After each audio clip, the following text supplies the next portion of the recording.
The Democratic Congressman Raja Krishnamurthy of Illinois, who says he'll introduce a new resolution on Friday to oppose President Trump from potentially pardoning convicted Jeffrey Epstein accomplice Ghislaine Maxwell. And the congressman joins us now. He serves on the House Intelligence and Oversight Committees.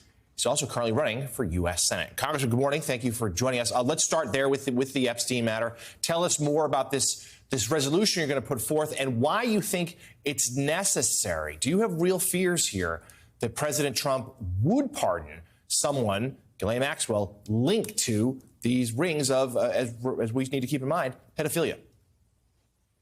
Absolutely. I think that he's dangling the pardon to potentially get her to either fabricate testimony or to conveniently forget other parts of what has happened with Jeffrey Epstein. That might help inform why his lawyer, Todd Blanche, the number 2 at the Justice Department, interviewed Ghislaine Maxwell for days.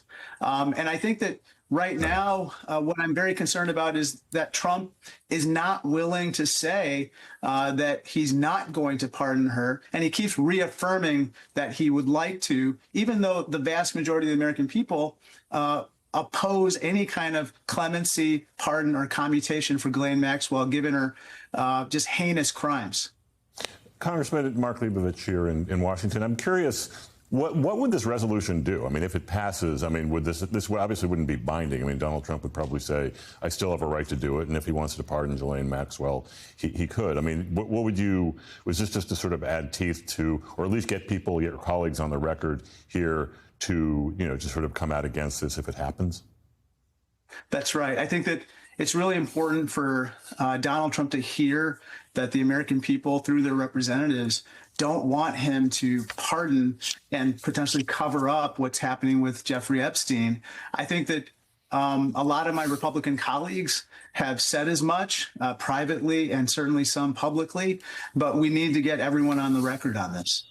So, Congressman, let's get your take on the debate we were just having. What should Democrats be talking about right now, particularly in August, heading home for recess? You on the campaign trail for Senate. What do your potential constituents want to be discussing, Epstein or the Republican legislation that's now the law of the land? I think both. I think we have to walk and chew gum on this.